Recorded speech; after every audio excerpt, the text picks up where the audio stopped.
del tema del pintor i la seva model, al revés, o sigui, el model i la seva pintora, que és l'Estela Hagemann, que un dia va plantar el cavallet, em va dir seu aquí, no et moguis, i es va posar a pintar-me. Perquè s'entengui el poema, s'ha de dir que l'Estela és dretana, o sigui, el pinzell l'agafava amb la mà dreta.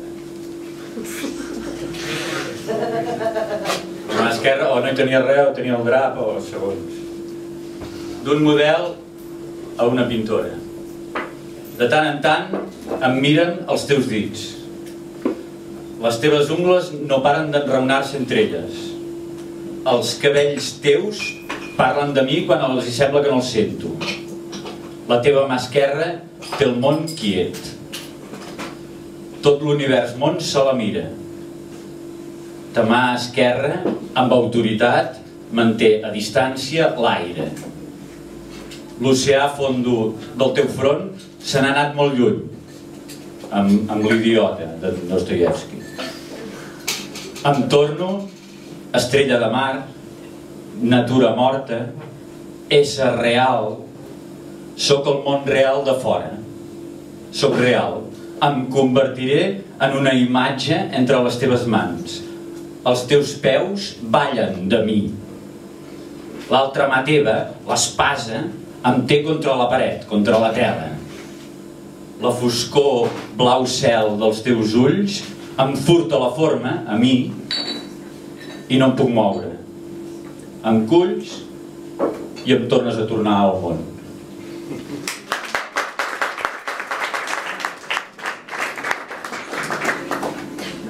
Ara què? Papers. Busco un paper per tot arreu. Un paper que és meu. El meu paper.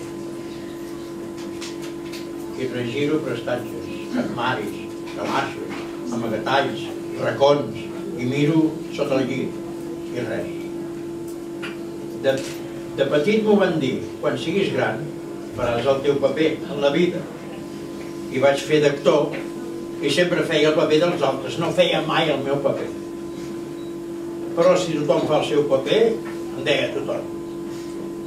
I ara, que ja he fet tots els papers de l'altre, visito les administracions i les seccions de tal i qual, les direccions generals i els registres d'això i d'allò, i demano el meu paper i no el troben enlloc.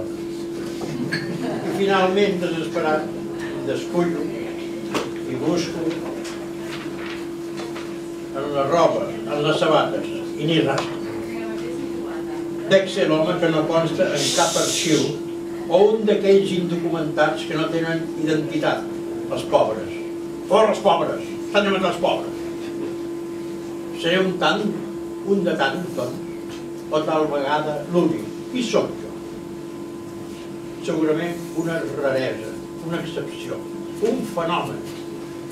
Sigui qui sigui, procuro fer-me invisible per si de cas i em disfresso d'home respectable per no desvetllar sospites i passar per ulls. Us ho confesso, però no em descobriré. No sé on és el meu paper. No sé qui té el meu paper.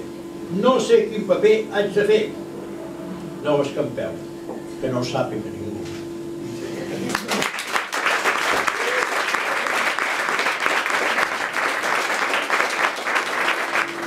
En la penombra, ànecs de coll verd i persianes que no s'obriran fins demà a les 3 de la tarda. El blanc del cel contrasta amb el blau de la neu i un cuc cau de l'arbre dins un préssec. No volem espatllar tot això, un mirall trencat, 7 anys de mala sort i cases d'una planta amb problemes d'humitat. Voldrem veure què passa, però ja és massa tard. Vaig néixer entre gemecs i oliveres, davall d'un arbre antic, amb l'absoluta certesa que jo mai no he de morir.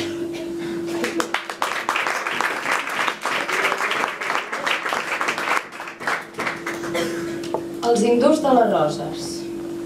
Retrobar aquells dies, que et passejaves pels intestins de la ciutat dels eufemismes amb un somriure, que et deixaves enfilar per les escales mecàniques, perquè tot passa volant s'interrogués cercant el dibuixant de la teva rialla.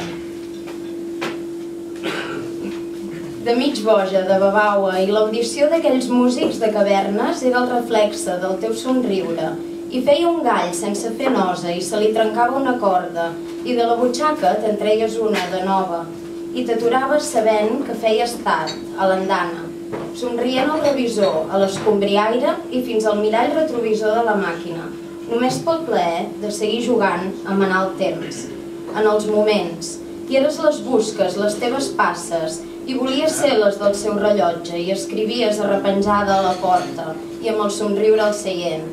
I les alenades de fred siberià en creuar la boca et llapaven el rostre i congelaven les paraules en un glaçó, sense escardar aquell somriure que em desfeia amb un whisky en aquell moment, ara ja no.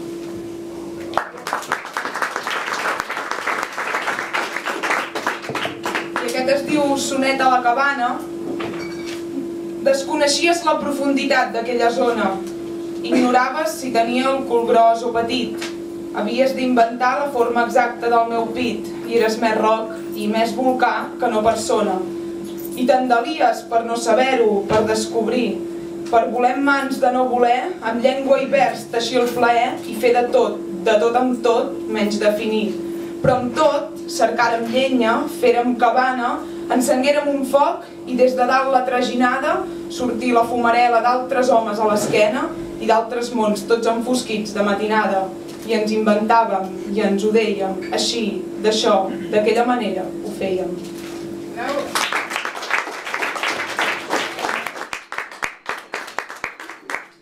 Més que guanyar, el que vull és escapar. Més que guanyar, el que prefereixo és prescindir. Los maniquíes de Múnich. La perfección es espantosa. No puede tener hijos.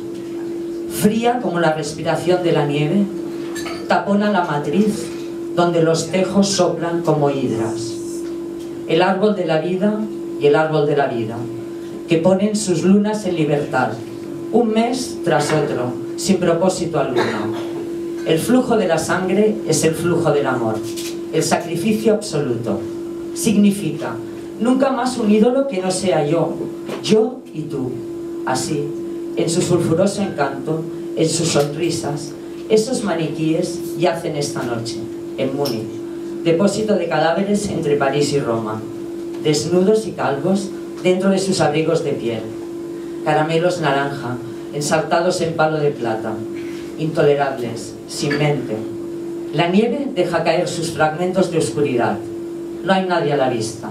En los hoteles habrá manos abriendo las puertas y depositando zapatos para un lustre de carbón en los cuales irán gruesos dedos mañana. Qué domesticidad la de estos escaparates, con sus encajes de recién nacido y su repostería de verde follaje. Con sus macizos alemanes dormitando su stall sin fondo y los teléfonos negros colgando. Destellantes, destellantes y dirigiendo la carencia de voz. No tiene voz la nieve.